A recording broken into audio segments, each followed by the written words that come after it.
Hello and welcome to Beyond Games, the gaming YouTube channel about what happens next. I'm John Jordan.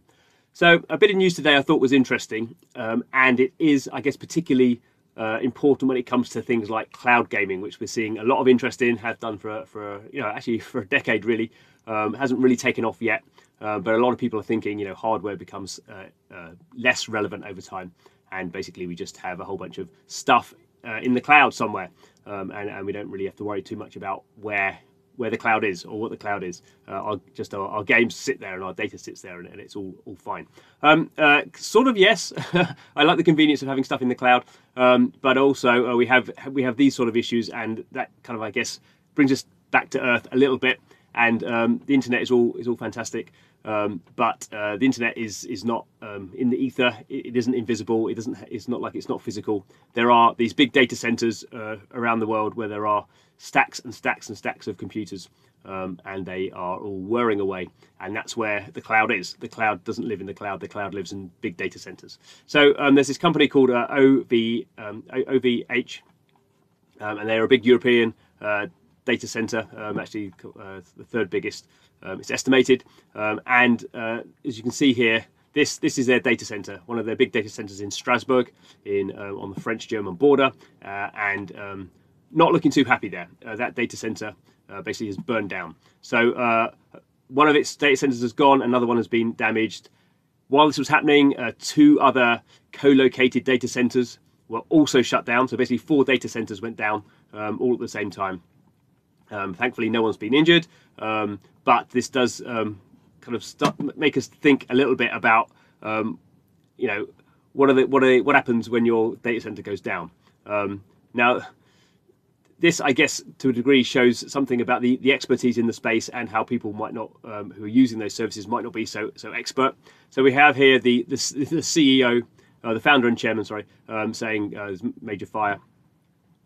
We recommend that you activate your. Let's highlight here. Here we go. We recommend you activate your disaster recovery plan. So that's all well and good if you have a disaster recovery plan. It seems like quite a lot of companies who are using this service do not have a disaster recovery plan. So you can see here, more than 15 hours later, French government bodies.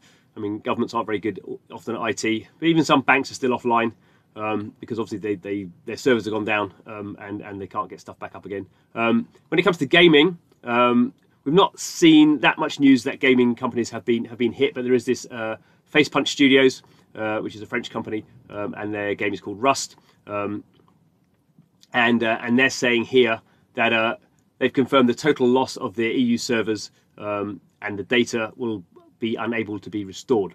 So despite everything being in the cloud, the data on the European servers, at least for this game, was in that facility, and those computers have all been burnt to a crisp. And obviously that's happened in such a way that that data center hasn't been able to back up its data, or its backup was in the same facility. And Facepunch don't have any. They don't back up their data from that data center to any other data center that isn't in the same location, and so basically, you've lost your game. You lost your well, actually, I think they do back up weekly, but this is one of these tricky things that when it comes to kind of gaming data, if it's in the cloud, gamers can't back it up because they're not allowed to back it up because it's all in the cloud. So they're relying on third parties to have these recovery mechanics, and sometimes data is just lost. And obviously that can be very traumatic for people. This game is not particularly popular, and probably some people, it's their favorite game, and they've spent hundreds of hours, maybe hundreds of dollars in that game, and now that it's not very clear how that stuff gets recovered. So I guess this is just a sort of a warning sign. So beyond games, what's next? Lots of things are moving to the cloud. We're having much less focus on certainly local storage, and everything is sort of being kind of held by these big kind of data companies. But it's still a computer sitting somewhere. If someone switches the electricity off, the game goes down. If someone burns all the servers, then your game may be lost forever.